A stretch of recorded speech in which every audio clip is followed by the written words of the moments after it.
보실 말씀은 갈라디아서 3장 1절부터 5절까지 보겠습니다.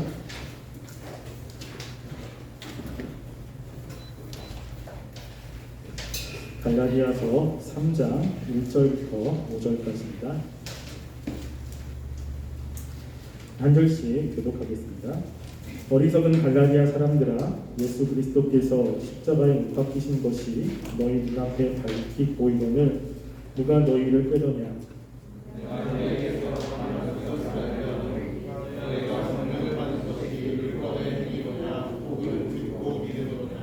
너희가 이같이 어리석으냐? 성령으로 시작하였다가 이제는 육체로 마치겠느냐? 너희가 이같이 많은 괴로움을 언제 받았느냐? 듣겠습니다. 너희에게 성령을 주시고 너희 가운데서 능력을 행하시는 이의 일이 율법의 행위이거냐 혹은 듣고 믿음에서냐? 아멘. 우리는 하나님의 말씀대로 살아가려고 마음 먹고 실제 그렇게 살아가려고 애를 쓰게 됩니다. 그런데 우리가 말씀대로 살고 싶은 마음은 있지만 실제 그렇게 살지 못하는 우리의 모습들을 발견하게 됩니다. 또 어떤 분들은 자신이 잘하고 있다고 생각을 하는데 말씀을 통해서 찔림을 받는 일들이 있음을 보게 됩니다. 우리가 하나님의 말씀대로 살 때 우리가 한 번의 말씀대로 사는 사람은 아무도 없습니다. 보통 실패도 많이 하고 또 그곳에서 찔림도 많이 받고 그리고 책망도 많이 받게 됩니다. 그래서 구약에도 보면 하나님께 신실하게 쓰임받은 사람들 중에 하나님께 책망을 많이 받은 사람들도 많이 있는 것을 보게 됩니다. 또 책망을 많이 받은 만큼 성숙되는 모습들도 그 수준도 높아지는 것을 보게 되죠. 우리가 하나님께서 우리들에게 말씀을 주셨는데 말씀을 주신 목적 중에 하나가 우리를 교훈하고 책망하고 바르게 하고 의로 교육하기 위한 것입니다. 즉 책망이 있다는 것입니다. 그래서 우리가 말씀대로 나름대로 열심히 살아가지만 우리가 가지고 있는 죄악된 본성과 그리고 우리가 죄악된 습관들을 가지고 있기 때문에 그 말씀은 늘 우리를 책망합니다. 그래서 이것은 하지 말라, 저것은 또 잘못했다, 이런 책망들을 듣게 됩니다. 근데 이것이 어떻게 보면 당연한 것입니다. 그럴 때 우리가 그 책망을 어떻게 받아들이냐라는 것이 굉장히 중요한 것이죠. 스스로 잘하고 있다고 생각하며 책망을 거부하는 사람들은 성숙하기가 좀 쉽진 않습니다. 자신은 하나님 말씀대로 산다고 하지만 실제 하나님이 보시기에 하나님이 원하시는 대로 살고 있다고 하나님이 보시기에는 조금 쉽진 않습니다. 반면 책망이 있을 때 그 책망을 통해서 자신의 모습을 보고 그리고 자신의 그런 죄악된 모습들을 회개하며 이렇게 주님께로 돌아가는 사람은 훨씬 더 성숙이 큰 거죠. 오늘 갈라디아 교회 사람들에게 사도 바울이 책망을 하고 있습니다. 갈라디아 교회 사람들은 아마 자신들이 잘하고 있다고 생각을 했을 것입니다. 자신들이 복음을 들었을 때 성령의 능력들을 경험했고 성령의 역사들을 경험했습니다. 그리고 나름대로 자신들이 열심히 사역을 했겠죠. 근데 사도 바울이 볼 때 갈라디아 사람들이 하고 있는 신앙적인 그런 모습들은 하나님이 보시기에 옳은 모습이 아니었습니다. 그래서 다른 서신에 비해서 조금 거칠게 그리고 굉장히 격양적으로 이 서신을 쓰고 있습니다. 오늘 3장 1절에도 갈라디아 사람들에 대해서 이렇게 이야기하죠. 어리석도다 갈라디아 사람들아 라고 이야기합니다. 갈라디아 사람들에게 너희는 지금 어리석은 행동을 하고 있다 라고 이야기를 하는 겁니다. 이렇게 어리석다라고 이야기를 들으면 기분 좋은 사람은 아마 없을 것입니다. 근데 사도 바울이 이렇게 얘기하는 데는 나름대로 이유가 있기 때문에 그렇죠.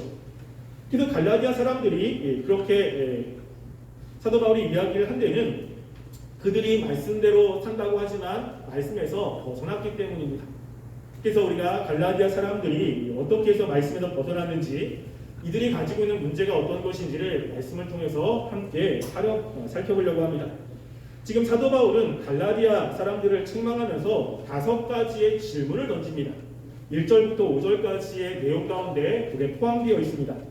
첫 번째 질문은 1절에 나와 있습니다. 마지막에 보면 누가 너희를 꾀더냐? 라는 질문을 던집니다.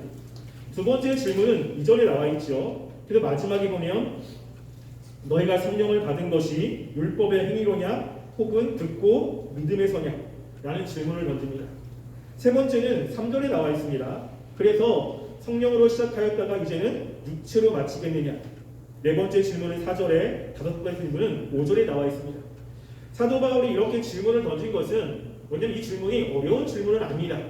그리고 답을 하기를 원하는 마음으로 질문을 던진 것은 아닙니다. 왜냐하면 답정문이죠. 답이 정해져 있습니다. 그래서 이것을 갈라디아 사람들이 몰랐기 때문에 질문을 던진 건 아니고요. 너무 답이 뻔한 것입니다. 너무 딱 얘기하면 그 답은 당연히 나올 수밖에 없는 질문들이에요. 근데 왜 이런 질문을 던집니까? 이런 것들을 갈라디아서 사람들이 모르는 것이 아니에요. 모르는 것이 아닌데 실제 그들의 신앙을 보면 이 답에서 벗어나 있기 때문에 지금 바울이 이 질문을 하고 있는 것입니다. 그래서 여기서 어리석다라고 하는 이 단어가 그 헬라어는요 뭐라고 하냐면 에노에토스라고 하는 단어입니다. 근데 이 어리석다라고 하는 단어가 성경에 두 가지가 나옵니다. 하나는요 모토스라고 하는 그 단어가 나오는데 이것은 정신적인 결함이 있거나 도덕적으로 판단할 수 없는 사람들을 향해서 이야기할 때 이 단어를 씁니다. 그래서 이 어리석은 사람들라고 하죠. 그런데 지금 여기서 쓰고 있는 그 에노에토스라고 하는 단어는요 생각할 능력이 있어요. 그런데 그 능력을 사용하지 않는 것입니다. 충분히 조금만 더 생각하고 조금만 더 예민하게 우리가 생각하면 분명히 충분히 다 이해할 수 있고 충분히 알 수 있는 그런 상황인데 생각하기를 원하지 않습니다. 생각을 안 하고 그냥 좋은 대로 흘러가는 또 그렇게 판단해 버리는 사람들을 가리켜서 어리석다라고 이야기를 하는 겁니다. 갈라디아 사람들이 그런 것입니다. 이들이 사도 바울에게 받았던 그 복음 그리고 자신들에게 역사했던 성령의 놀라운 은혜들을 조금만 생각하고 조금만 그들이 말씀을 보았다면 지금 자신들이 가고 있는 그 길이 잘못된 길이라는 것을 알 수 있는 겁니다. 그런데 이들은 그렇게 생각하지 않는 것이요. 괜찮아, 잘 가고 있다고 생각하고 주변의 사람들에 맞춰 자기도 그렇게 가고 있고 하나님의 말씀을 통해서 자신의 모습들을 점검해 보려고 하지 않는 사람들을 가리켜서 어리석은 사람들이라 라는 이야기를 하고 있는 것입니다. 이 갈라디아 사람들이 이렇게 어리석다라고 하는 그 평가를 받은 이유가 무엇입니까? 그것은 뭐냐면요. 사도 바울이 이야기를 하기를 3절 말씀에 이렇게 이야기하죠. 너희가 이같이 어리석으냐? 성령으로 시작하였다가 이제는 육체로 마치겠느냐? 라고 이야기합니다. 뭐냐면 이 갈라디아 교회에 성령님의 역사로 이제 이들에게 복음이 들어갔고 복음이 믿어지기 시작한 겁니다. 그래서 이 갈라디아 사람들이 이 성령님의 역사로 하나님의 자녀가 되었던 것입니다. 근데 문제는 뭡니까? 이거를 지속하며 나가는 과정 가운데 성령으로 시작은 했지만 점점점 육체적인 모습이 되고 있다는 겁니다. 이게 지금 문제가 되고 있는 거예요. 그래서 우리가 예수님을 믿는 그 순간 그리고 하나님의 자녀가 되는 그 처음은 전부 다 성령님이 시작을 하는 거죠. 그래서 성령님께서 말씀을 들을 때 마음에 깨닫게 하시고 그리고 성령님께서 우리 삶 가운데 역사하셔서 하나님의 자녀가 되는 것입니다. 그래서 우리가 처음 예수님을 만나는 그때 보면 참 감격도 있고 은혜도 있죠. 그때의 모습을 보면 내가 무엇인가를 잘했기 때문이 아니라 하나님의 은혜라는 고백을 하게 됩니다. 그래서 하나님께서 왜 나 같은 사람을 선택하시고 왜 나를 자녀 삼아 주시고 이런 감격들이 있는 것을 우리 보게 되죠. 근데 문제는 뭐냐면 처음에 그렇게 시작했다가 이게 신앙생활을 점점점 이어나가면서 변화가 되는 것이 문제인 거예요. 이게 지금 갈라디아 사람들은 성령으로 시작했다가 점점점 육체로 마치는 이런 모습으로 변화되고 있는 모습을 보게 됩니다. 그런데 우리가 성령으로 시작했다면 하나님의 말씀대로 살아가는 사람들은 성령으로 마치게 됩니다. 그리고 그렇게 살아야 되는 거죠. 그것에 대해서 우리 갈라디아서 5장 25절 말씀을 한번 볼까요? 자, 갈라디아서 5장 25절 말씀 함께 읽어보겠습니다. 갈라디아서 5장 25절 읽겠습니다. 시작. 만일 우리가 성령으로 살면 또한 성령으로 행할지니. 아멘. 여기 보면 우리가 성령으로 살면 성령으로 계속 행하는 사람들이 있다라고 하는 거예요. 성령님이 우리 가운데 들어오시어 예수님을 고백하는 사람 가운데는 모두가 다 성령님이 있습니다. 그런데 우리 마음 가운데 이제 성령과 육체라고 하는 것들의 싸움이 있기 시작합니다. 근데 그러면서 하나님의 말씀대로 살아가는 사람들은 성령이 시키는 대로 행하면서 결국에는 성령의 일들을 하고 성령과 함께 이 신앙생활을 하게 됩니다. 그런데 문제는 성령으로 시작했지만 도중에 이 육체적으로 마치는 사람들이 있다고 하는 것. 이게 이제 문제가 되고 있는 것입니다. 근데 분명히 하나님의 은혜로 시작이 됐는데 점점 시간이 지나면서 변질이 되고 있는 거죠. 신앙생활이 뭔가 이렇게 매끄럽지 않고 말씀에서 이야기하는 모습과는 다른 모습이 되고 있는 것입니다. 근데 본인은 나름대로 말씀도 읽고 있고 기도도 하고 있고 예배도 드리고 있는 거예요. 그런데 그의 삶을 보면 성령으로 시작했다가 그리고 성령으로 인도되고 성령으로 마칠 때에는 정말로 중요한 모습 가운데 하나가 무엇이냐면요, 성령님이 그의 삶을 이끌어 가잖아요. 그럴 때 정말로 중요한 모습은 뭐냐면 성령의 열매라고 하는 거예요. 성경은 이 열매를 굉장히 중요하게 이야기합니다. 그래서 우리가 늘 하나님과 교제하는 삶을 산다면 하나님의 교제하는 삶의 열매가 나타나는 거예요. 반면에 우리가 육체적이 산다면 육체적인 삶의 열매가 나타나는 것입니다. 내가 열심히 예배드리고 그리고 열심히 기도하고 이거는 어쩌면 외적인 모습인 거죠. 그런데 우리가 신앙생활이라고 하는 것은 무엇이냐면 믿을 신자의 우를 암자잖아요. 하나님을 우러러 보고 믿으면서 살아가는 거예요. 성령님이 나의 삶 가운데 역사할 때 그 성령님을 따라서 살아가는 삶입니다. 그러면 성령님을 따라서 살기 때문에 우리의 모습 가운데 성령의 열매들이 나오게 되어 있다는 거예요. 그래서 이제 갈라디아서 5장에 성령의 열매가 나오기 시작합니다. 이거는 성령에 따라서 살아가는 삶이 사람들에게 나오는 거예요. 근데 반면 성령으로 시작했다가 그 중간에 육체적인 삶을 살게 되는 겁니다. 그러면 어떤 열매를 맺죠? 육체 열매를 맺는 거예요. 그 육체의 열매의 굉장히 중요한 모습 가운데 무엇이냐면요, 우리 갈라디아서 5장 19절부터 21절 말씀을 한번 볼까요? 자, 갈라디아서 5장 19절부터 21절에 보면 이 육체의 열매에 대해서 이야기합니다. 함께 읽어볼게요. 읽겠습니다. 시작. 육체의 일은 분명하니 곧 음행과 더러운 것과 호색과 우상 숭배와 주술과 원수 내는 것과 분쟁과 시기와 분냄과 당지는 것과 분열함과 이단과 투기와 술 취함과 방탕함과 또 그와 같은 것들이라. 전에 너희에게 경계한 것 같이 경계하노니 이런 일을 하는 자들은 하나님의 나라를 유업으로 받지 못할 것이요. 아멘. 여기 보면 이 육체적으로 행하는 사람들에게 나오는 독특한 모습들이 있습니다. 그 중에 눈에 띄는 것 중에 하나가 뭐냐면요, 분쟁이라고 하는 거예요. 분쟁. 우리가 20절 말씀에 보면 뭐가 있냐면 원수 맺는 것 있죠. 분쟁이 있습니다. 시기가 있습니다. 분냄이 있습니다. 당짓는 것, 분열함, 이단, 투기, 전부 다 어떤 겁니까? 나누는 거예요, 사람들을. 그래서 육체적으로 행하는 사람 가운데 이 중요한 모습이 뭐냐면 자꾸만 나와 다른 사람을 나누기 시작합니다. 그래서 어떤 것은 질투 때문에, 어떤 것은 화난 것 때문에, 어떤 것은 시기 때문에, 어떤 것은 나름대로 생각하는 어떤 교리적인 것 때문에 다른 사람을 끊임없이 나누는 일들이 벌어지게 돼요. 그런데 성령으로 시작하는 사람들, 그리고 성령으로 마치는 사람들은 사랑과 희락과 화평과 오래 참은 자기 양성, 충성, 온유, 절제입니다. 함께하는 것을 이야기하고 있는 거죠. 그래서 우리가 처음에 예수님을 믿을 때 성령으로 시작했는데 지금 그 중간의 삶을 나는 성령님이 인도하시는 대로 살아가고 있느냐, 아니면 내 안에 있는 육체를 따라서 살아가고 있느냐라는 것은 우리가 예배를 얼마나 많이 드렸느냐, 내가 얼마나 많이 기도했느냐, 이거와 관련되어 있지 않습니다. 물론 그것이 필요하긴 합니다. 그런데 그 마음 가운데 내가 정말로 성령님을 바라보며 성령님이 인도하신 대로 따라간다면 그렇게 따라가는 사람들은 뭐가 나옵니까? 열매가 나온다라고 하는 거예요. 이 열매가 있는 거예요. 그런데 육체를 성령을 시작했다가 나름대로 신앙생활도 하고 말씀도 많이 읽고, 그런데 그의 삶의 중심이 성령님이 아니라 이 육체를 따라가는 삶이라면 나오는 모습들은 뭐냐면요, 자꾸만 당지는 것이 나옵니다. 자꾸만 나누는 거예요.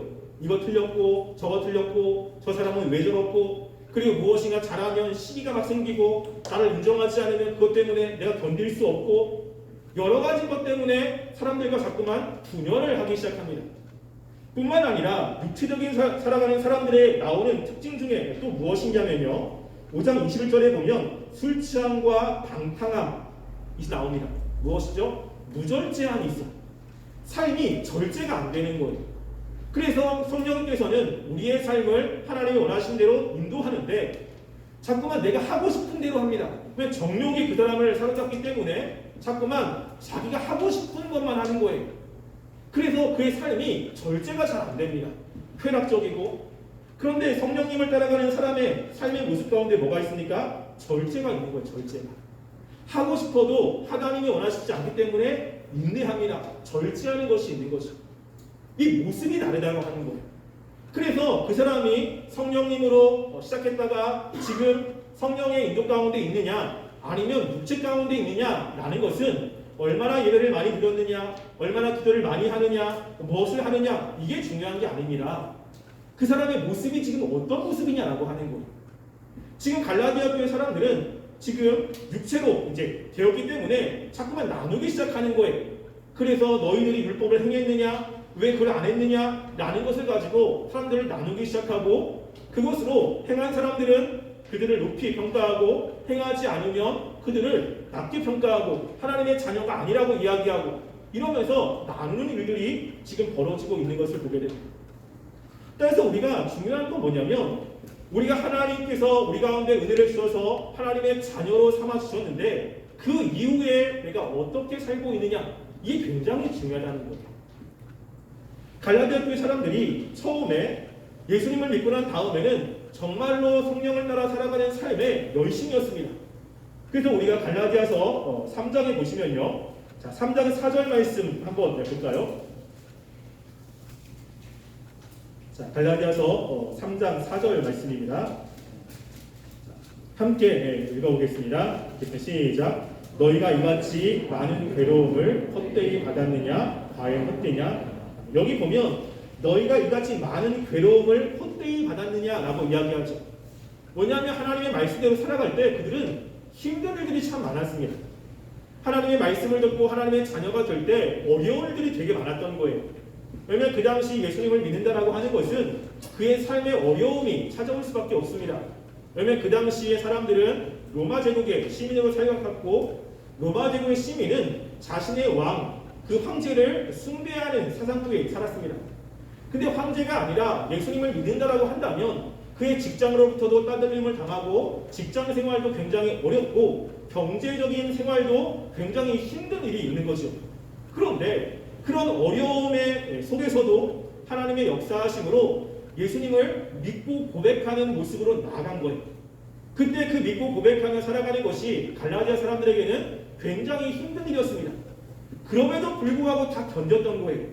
하나님께서 마음의 은혜를 주셨고 그들이 그렇게 살 수 있도록 도움을 주셔서 정말로 그 힘든 것들을 견뎌냈는데 지금 이제는 이들이 변화되고 있는, 바뀌고 있는 것입니다. 그래서 이들이 지금 계속해서 바뀐 이유가 무엇인지를 이야기를 합니다. 왜 그들이 처음에는 하나님의 말씀대로 그리고 온전한 신앙생활을 하다가 왜 그렇게 바뀌었느냐라고 하는 거예요. 그것을 사도 바울은 3장 1절에서 이야기합니다. 3장 1절 말씀 보시면요. 이렇게 이야기를 하죠. 어리석도다 갈라디아 사람들아 예수 그리스도께서 십자가에 못 박힌 것이 너희 눈앞에 밝히 보이거늘 누가 너희를 꾀더냐라고 이야기합니다. 무엇이죠? 이들이 예수 그리스도가 십자가에 못 박힌 것을 밝히 봤어요. 그러니까 실제 그것을 봤다는 이야기를 하는 것이 아닙니다. 이들이 믿음으로 그것을 마음속에 받아들였다라고 하는 거예요. 명확하게 그들이 그것을 인식하고 있었다는 것입니다. 누구를요? 예수 그리스도를. 그런데 어떤 사람들이 있냐면 이 사람들을 꿰는 사람들이 있는 거예요.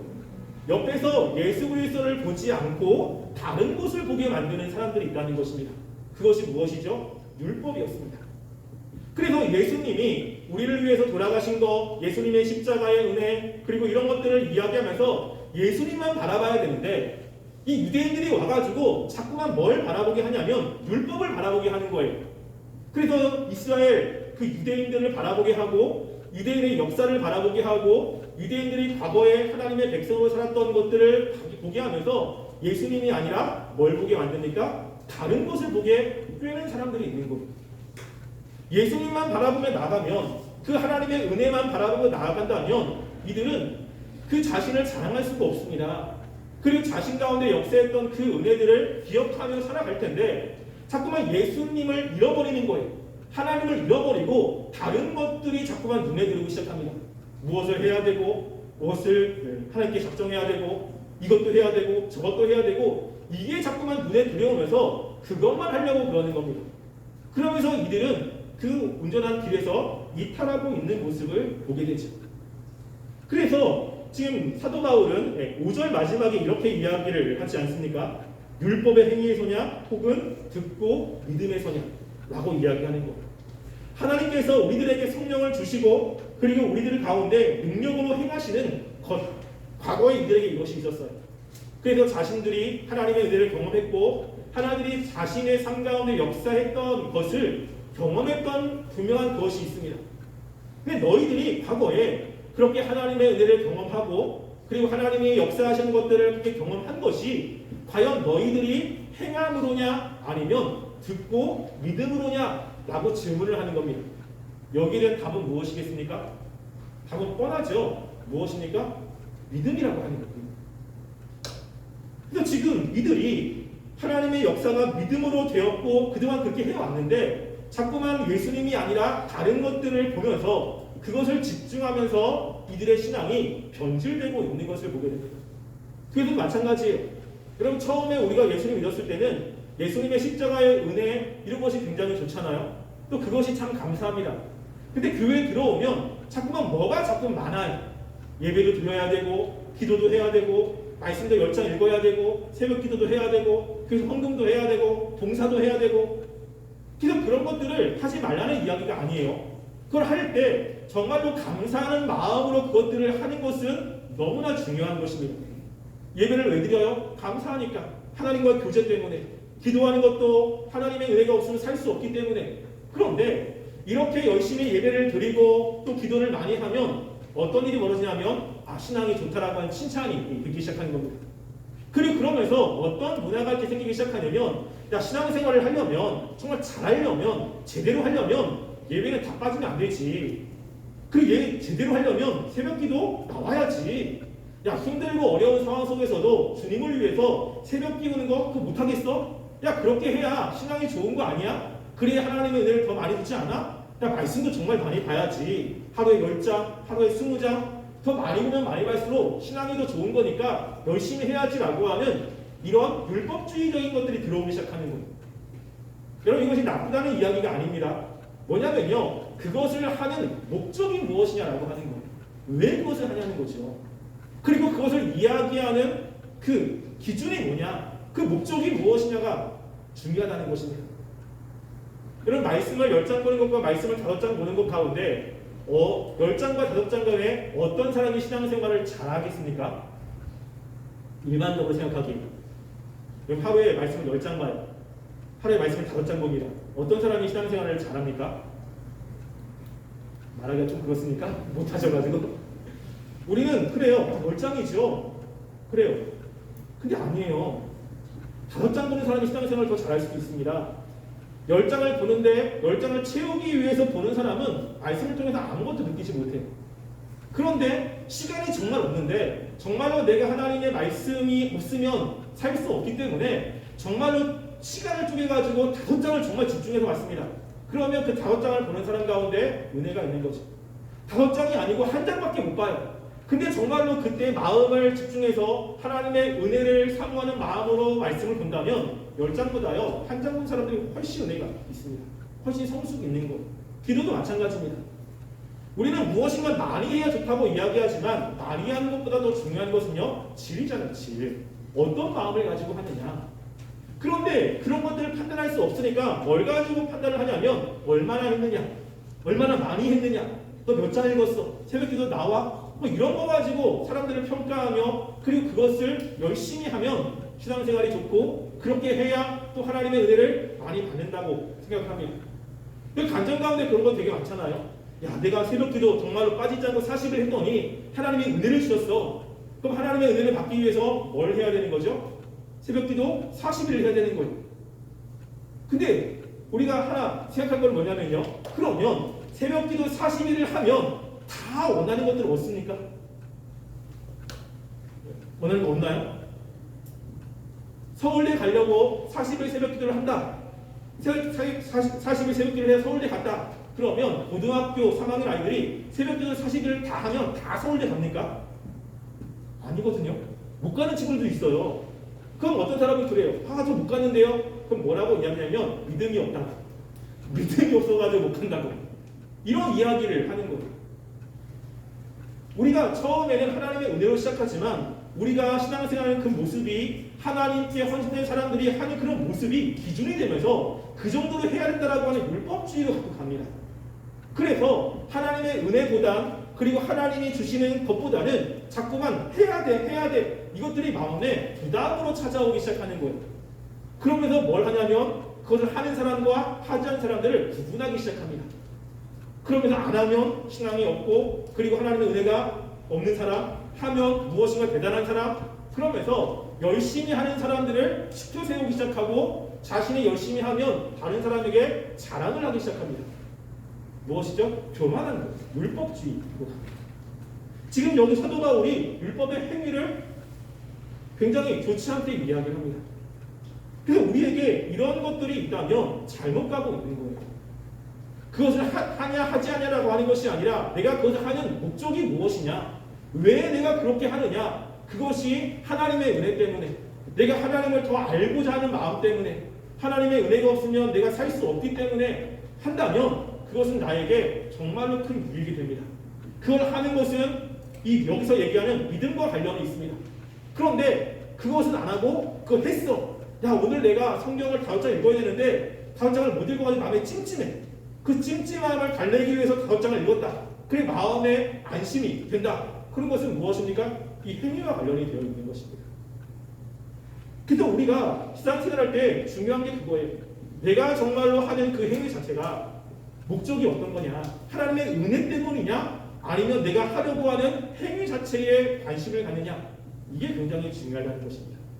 그런데 우리가 믿음으로 사는 사람들이 삶이 이렇게 보면 믿음으로 살아가는 사람들에게 공통적인 모습이 어떤 것인지를 성경이 이야기를 하고 있습니다. 특별히 5절에서 이야기를 하고 있는데요. 자, 마지막에 보면 율법의 행위에서냐 혹은 듣고 믿음에서냐라고 이야기합니다. 그러니까 삶에 믿음으로 살아가는 사람들, 그리고 하나님 중심적으로 살아가는 사람들은 특징 중에 하나가 뭐냐면요, 듣고 믿는다라고 하는 거예요. 무엇이죠? 말씀을 정말로 많이 듣습니다. 그 말씀이 들려지는 거예요. 성경에도 보면요, 하나님의 사람들은 하나님께서 계속 말씀을 하는 거예요. 그래서 잘한 것도 얘기하지만 잘못한 것도 얘기합니다. 그 말씀을 듣고 따라가는 거예요. 그런데 하나님의 말씀에서 벗어난 사람들의 특징은 뭐냐면요, 하나님이 얘기하면 귀를 닫아버리는 거예요. 하나님이 얘기하면 하나님의 말씀을 듣는 게 아니라 자기 얘기를 하기 시작합니다. 하나님 이것 때문에 그렇고요, 저것 때문에 그렇고요, 내가 볼 때는 이렇고요, 저렇고요 하면서 하나님의 말씀을 들으려고 하지 않습니다. 여러분, 요한계시록에 보면 그 소아시아의 7교회가 있습니다. 예수님이 볼 때 그 교회 가운데 잘한 교회도 있고 잘못한 교회도 있는 거예요. 주님이 그 교회를 사랑하셔서 그 교회의 잘못한 부분들을 꾸짖습니다. 그래서 너희들은 이게 문제고 이렇게 해라. 그러면 내가 은혜를 주겠다 라고 이야기를 해요. 근데 거기서 공통적으로 맨 마지막에 이야기하는 말씀이 무엇입니까? 성령이 교회들에게 하신 말씀을 들을지어다라고 하는 거예요. 하나님은 우리들에게 말씀하신다고요. 우리 하나님의 자녀이기 때문에. 그 말씀이 때로는 위로의 말씀일 수도 있고 때로는 책망의 말씀일 수도 있습니다. 그런데 믿음으로 하나님을 바라보며 살아가는 사람들에게는 그렇게 말씀할 때 그 말씀들이 들리기 시작하는 거예요. 그 말씀들이 깨달아지기 시작합니다. 그리고 그 말씀이 나의 마음 가운데 심겨지고 그 말씀이 내 삶을 이끌어가는 거예요. 물론 말씀대로 살아가는 삶은 그 다음 문제입니다. 못 살 수도 있어요. 그렇지만 계속해서 그 말씀들이 들린다라고 하는 것에 특징이 있습니다. 그런데 우리가 육체적으로 살거나 아니면 하나님의 말씀에서 벗어난 사람들의 특징은 안 들린다는 거예요. 예배 시간에 오는데 안 들립니다. 말씀을 읽는데 그 말씀이 나의 마음 가운데 심겨지질 않는 거예요. 그래서 결국에는 내 마음대로 살아가는 것이 있죠. 그래서 우리가 믿음으로 살 때 제일 중요한 것은 하나님 말씀을 내가 듣고 있느냐라고 하는 것입니다. 여러분 말씀을 듣습니까? 그럼 제가 이 대청교회에 와가지고 가장 먼저 처음에 한 것이 새벽 말씀을 보내는 거예요. 지금도 열심히 보내고 있습니다. 여러분들은 새벽에 들어가지고 이제 하지만 저는 굉장히 힘들게 보내고 있습니다. 네, 아침에 안 보내 저녁에 이제 하는데 이 본문들이 이제 계속 이어지잖아요. 또 제가 그것을 많이 묵상할 수 있는 시간이 없어요. 거기다가 6분이라고 하는 짧은 시간 안에 어째 메시지를 전해야 되고 거기에 뭐 신학적인 것이 들어가면 다 빼야 되고 어쨌거나 조금 쉽고 짧게 전하려고 되게 노력을 많이 합니다. 그럼 왜 제가 그걸 하냐면요. 그 말씀을 들어야 그래도 하루를 말씀대로 살아갈 수 있기 때문에 시작을 하는 거예요. 위기가 참 많았습니다. 위기가. 그리고 더 해야 되나 말아야 되나 고민도 되게 많습니다. 그렇지만 그럼에도 불구하고 꿋꿋하게 하는 이유 중에 하나가 뭐냐면요. 그래도 좀 들어야 그 작은 짧은 시간이지만 말씀이 들려지면 그 하루를 하나님이 원하시는 대로 살아갈 수 있는 힘이 있기 때문에 계속 보내고 있는 것입니다. 근데 그 말씀들을 듣고 가끔가다 저한테 피드백 해주시는 분들이 있어요. 목사님 듣고서 말씀이 들렸는데 참 힘이 됩니다. 하나님의 역사하심도 경험했습니다. 이렇게 피드백 해주시는 분들이 있습니다. 굉장히 힘이 많이 되죠. 우리가 말씀대로 믿음대로 살 때 중요한 것이 바로 듣는 거예요. 나는 말씀을 잘 듣고 있습니까? 예배자리에 나오지만 말씀을 안 듣는 분들도 있어요. 안 들리는 거죠. 의도적으로 안 들으려고 하는 사람도 있습니다. 그러면 나는 믿음대로 살아갈 수가 없는 거예요. 우리가 정말로 믿음으로 살아갈 때 말씀이 들리고 있는지를 한번 확인해 보시기 바랍니다. 안 들린다면 대부분 하나님과의 관계에서 올바른 그런 길로 가고 있지 않을 가능성이 굉장히 높습니다. 말씀을 들을 때 자꾸만 거부감이 생기는 거예요. 이렇고 저렇고 이건 아니고 저건 아니고 말씀이 들리는데 그 말씀이 기록되는데 거부감이 생겼다. 그건 무엇입니까? 내 생각이 있다는 거죠. 하나님이 그렇게 말씀해도 나는 그게 틀렸다고 봅니다. 성경이 그렇게 얘기해도 내가 볼 때는 그 말씀은 아닙니다. 라고 이야기한다면 하나님 위에 내가 있는 것입니다. 하나님이 그렇게 얘기했는데 나는 내가 틀렸습니다. 나는 그것을 옳다고 여기지 않습니다. 무엇이죠? 하나님이 지혜로운데 하나님 내가 볼 때는 하나님이 그렇게 지혜롭지 않은 거죠. 굉장히 교만한 마음이 있는 것입니다. 지금 여러분들이 이 사도 바울은 갈라디아 사람들에게 어리석도다라고 이야기를 하고 있습니다. 어리석은 건 무엇이냐면 처음에 성령을 시작했다가 그 중간에 성령이 아닌 육체로 변화가 되고 육체적인 열매를 지금 맺고 있는 것입니다. 그게 변화될 때 이 중요한 것은 바로 하나님의 말씀이 들리지 않는 것이에요. 하나님의 말씀을 듣지 않는 것입니다. 우리는 지금 어떤 모습인지를 한번 생각해 보았으면 좋겠습니다. 처음에 하나님의 말씀이 들려지고 하나님의 은혜로 기뻐했던 때가 분명히 있을 것입니다. 그때는 말씀을 듣는 것이 좋았고 그때는 하나님과 함께하는 것이 좋았고 하나님의 말씀을 듣고 은혜 받는 것에 더 열심히 했던 모습이 있었을 것입니다. 근데 지금 나의 모습은 과연 어떻습니까? 지금 나는 열심히 예배를 나오는 그 중심이 과연 어디에 있습니까? 내가 기도하고 있는 그 중심이 과연 어디에 있습니까? 한번 우리의 모습을 확인해 보았으면 좋겠습니다. 그리고 내게 말씀이 들리고 있는지 확인해 보시고 만약에 내가 말씀이 들리지 않고 자꾸만 하나님의 은혜보다는 했느냐 안 했느냐라고 하는 것에 관심이 있고 그것이 나에게 더 중요하다면 우리 기도하셔야 됩니다. 하나님께서 나의 마음을 변화시켜 주셔서 내가 정말 성령이 시작했다가 성령으로 살게 하시고 성령으로 마칠 수 있도록 나를 붙잡아 주시며 나에게 은혜를 달라고 기도하는 것이 필요할 것입니다. 이것은 사람이 해줄 수 있는 것이 아닙니다. 하나님이 그 마음을 변화시켜야 바뀔 수 있는 것이기 때문에 그렇습니다. 따라서 우리 자신이 지금 어떠한 모습인지를 한번 확인해 보시고요. 그리고 하나님 앞에 우리 자신의 모습을 아뢰며 나에게 은혜를 베풀어 달라고 나에게 하나님의 은혜를 다시 한번 부어달라고 그렇게 결단하며 나아가는 삶이 되기를 간절히 소원합니다. 기도하겠습니다. 우리가 신앙생활에서 중요한 것은 우리가 예수